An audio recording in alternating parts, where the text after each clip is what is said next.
Whether you choose to believe me or not doesn't matter, because this is not my idea. I didn't just pull this, I didn't just get this out of the ether and what have you and decided to pass it on to mislead you. These are not my ideas. This is absolute truth. This is truth. You need in your affirmations to begin to feed your subconscious minds with the truth of who you are. And I guarantee you, as I said, you will move mountains. Mountains will be moved. Obstacles, events, circumstances will unfold to make those affirmations happen. Affirm to yourself, I am healthy, and watch the symptoms of your disease disappear. Watch it disappear. One of the greatest metaphysical teachers that I have ever come across is a lady by the name of Louise Hay. One of her books is on in the handout that I gave you in recommended readings. Recommended readings, I have her listed. Her book is called You Can Heal Your Life. Louise Hay was able to cure herself in 6 months of very aggressive cancer just by going inwards and releasing stored resentments that she had in her body. It was eating away literally at her.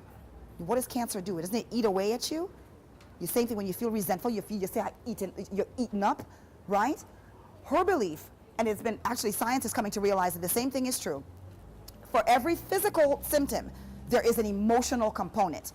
You got a lower backache? Check and see if you're having money problems. Check and see if you're afraid of money problems. Money problems always show up in your lower back, especially the fear of money. They always do. It doesn't fail. You got problems in your shoulders? Where are you overburdened? Where are you carrying the weight of the world on your shoulders? Sinus infection. Who is in your life that's in your face, that's irritating you, that's keeping you stopped up? Read her book. It is absolutely amazing. It will change your life. Once you begin to release those false thoughts about yourself, all your physical symptoms will disappear. I have done it myself many times. I have reached that stage in my journey where I manifest good health all the time. It's because I don't see illness. I do not believe I am capable of being ill. God tells me no. I don't see any illness. No, it doesn't come near me. It does not come near. When I feel it, if I feel it coming on, I know somewhere I am having wrong thoughts. I'm having false beliefs about my perfect self. And generally it goes away. I can stand here and tell you that. So those were affirmations. Be careful what you feed into your subconscious. Make it something positive. What have you got to lose anyway by doing it? Whether you believe me or not, what have you got to lose? Absolutely nothing, right? Okay. The last step is visualization. Visualization is creating mental pictures. Creating a mental picture of the object of your desire.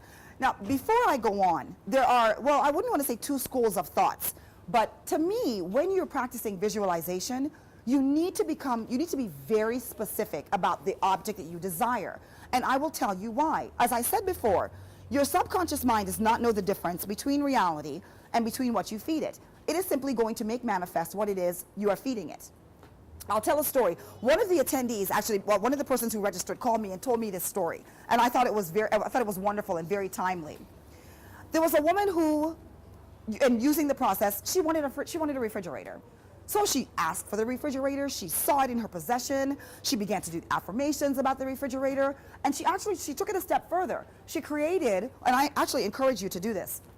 She created what is called a treasure map, and that is just a piece of Bristol board where you would go to a magazine, you take a picture of the object of your desire, whether it's a car, whether it's whatever, you cut it out, get it as close to what your ideal is as possible, put it on the board, and meditate on it. She did all of that. Now, it just so happened, the picture that she cut out of the refrigerator from the magazine, the advertiser had a baby on top of the refrigerator. So anyway, she's continuing along, and she gets her fridge, and she also gets pregnant. Totally unplanned, totally unexpected. She got the fridge and she got the child. Just because her subconscious mind assumed that she wanted the child. The child was on the fridge. So please be very careful. Let's just say I know it sounds hysterical, doesn't it? But listen, there are many ladies here. So I'm going to just use the ladies as an example. Say you want the perfect partner in your life. You ask for the perfect partner. You go through the affirmations. Then you get to visualization. And you kind of just get vague. Well, ladies, if you go through those steps, you'll get your man, but you may get somebody else's man, or you may get a criminally minded man, or you may get the perfect man, who's going to drop dead in a month from a terminal illness. So please be specific. Ask for a healthy, single, tall, good. Be very, very specific in your visualization, in the visualization process. But again, you're feeding your subconscious. You're feeding your subconscious, and it is going to manifest in your life sooner or later. Once you reach the level of mastery, there's no gap between what you visualize, what you ask for, and when it actually appears. And there are masters walking this earth right now who that happens to. They have no thoughts of money. They have no thoughts of anything outside of what they want, and it shows up instantly. For those of us who are still in the process of becoming masters, as we all are, you may see a gap in between your desire and the manifestation of it. But if you keep at it, it absolutely will show up. It is guaranteed. It's not magic. It is just simply a law that you follow, like the law of gravity. If I climbed up on this bookcase and jumped down, I'm going to fall down. I'm not going to fall up, right? I'm going to fall down. The law of gravity is in effect. The law of attraction is in effect. Whether you are using it or not, it is working in your life. Why not use it consciously to create what it is you truly want, right? It's very simple. So, in case any of you have any questions regarding the ethics behind using the law of attraction, let's just say, I'm trying to think of a situation. Because I said you can use this power for either good or bad, what if somebody begins to use those thoughts? They want to harm someone. Well, you have to understand that everybody is vibrating, sending out thoughts of different vibes on a different level. Thoughts of similar vibrations are going to be attracted to each other like a magnet. This is why when I tell you, and this may be a little hard for some of you to absorb, there are no victims in this world. There are no villains. They're simply people coming together by the law of attraction. If you are walking down the street of Port of Spain, of the thousands of people that walk down the street of Port of Spain, and somebody snatches your purse, you are not a victim. You are sending out thoughts into the universe that says, please don't snatch my purse. So what are you saying? Somebody snatched my purse. Your thoughts bounced up with the consciousness of somebody else who said, I'm going to steal somebody's purse today. And like a magnet, you come together just like that. You are not a victim. You are a very powerful attractor. You are a very powerful vibrator. Consciously, please, consciously attract and vibrate to the things you want. Be very mindful of what it is you're thinking. So as far as value and ethics, if someone is actually thinking of doing someone harm, and they want to do someone harm,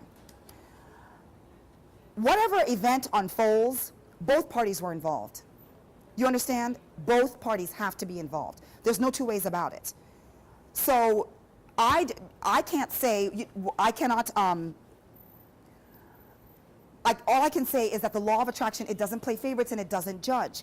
It simply operates by the principle that you are going to attract what your dominating thoughts are. So like I said, if something were to happen, each of the parties that it happened to, both of them, were somehow involved on a very it may be on a very unconscious level. We cannot judge. We cannot judge anything that happens outside of ourselves because we really have no control. Only watch the situation as well. Especially if you're a part of it, watch it. Know that at some level you attracted this into your life.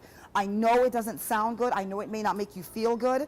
I'm not telling you this to hurt your feelings. I'm just telling you what is truth. You are responsible for everything good or bad that comes into your life. You are responsible. No one else.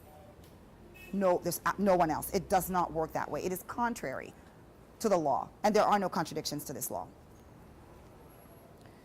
So I'm just going to wrap things up now because I'm sure that you may have some questions. So in conclusion, what we've gone over is the basic premise with the law of attraction, what it is. If you practice these laws, if you stay in harmony with them, you will prosper. You will have abundance. You will have plenty. The universe is overflowing with goodness, with abundance, with prosperity. There is more than enough for all of us. And when I say abundance, I mean abundance of health, abundance of wealth, abundance of anything that you can aspire to, anything. There's more than enough for everyone. So you just have to start the process with your thought, turn the thought into an image, send it to your heart for processing. Your heart's going to process it and send back your feelings to you.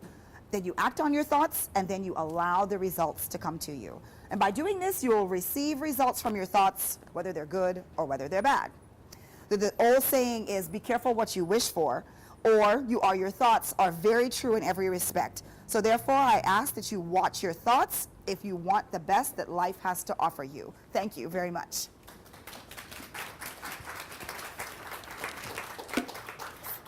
Okay, I see. Actually, we have a microphone. It's Dana.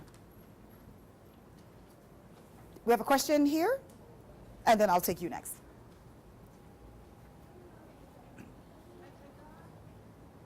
Actually, yeah, go ahead, ma'am. I just wanted the camera to pick up your question. I know how it works. Mm-hmm. When you're talking about take action, Right. and you say always dwell on it, think, see, feel, and you say act. Do you just mean, do you just think and that's it, or do you have to do something? Okay, that's a good question. No, you need to take action. Again, I'm going to use the example of, say you want to manifest a partner in your life. And there actually was, I remember hearing a story about a woman who, she had gone through the steps, she wanted a partner in her life, but it wasn't showing up, and she had done everything as far as she knew correctly. Her level of awareness rose, and she realized she had not made any room in her house for this partner. Her closet was jammed full of her clothes. There was just, she only had one space in her toothbrush holder. She actually went through her home, cleaned out her closet, left a big space for this partner to show up.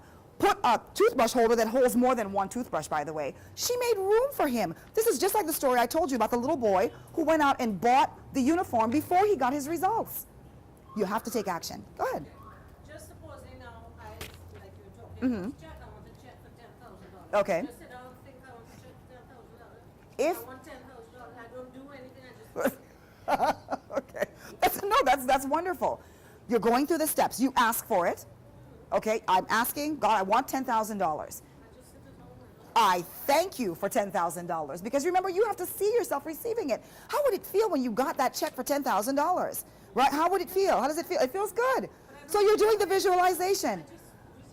She asked the perfect question. You are not to worry about how that $10,000 is going to manifest. You are not to worry about the how. It will come to you.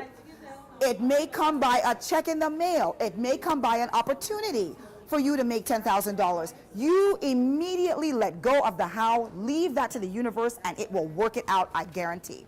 Okay, sorry. Okay. I'm a student. Okay. I want to get A's. I just sit down and Excellent. A plus N, and the A's are going to come. Again.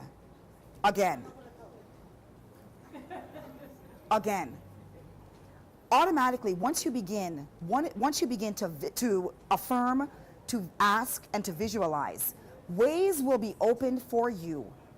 Ways will be open for you to receive those A's. Wisdom is in the universe. Intelligence, we are part of it. Either your mind will just be flooded with answers to your test, you will come upon the most wonderful tutor that you have ever met in your life, who will show you A, B, C, and D. Something will happen. Let go of the how. You have no control. Let it go. Let it come to you, and it will. You have to allow yourself to receive it. Okay? You are totally worthy of it. You are absolutely worthy of straight A's in your life. Okay. How do you thank the universe? Say thankful. Say thankful. Say thank you. That's right. Just say thank you. Be grateful. Be grateful for everything that you have in your life now, because you're the one that's created it. Say that again. When you give out gratitude, remember, gratitude operates at a very high level, at a very high vibrational level. So when you are grateful for what you have,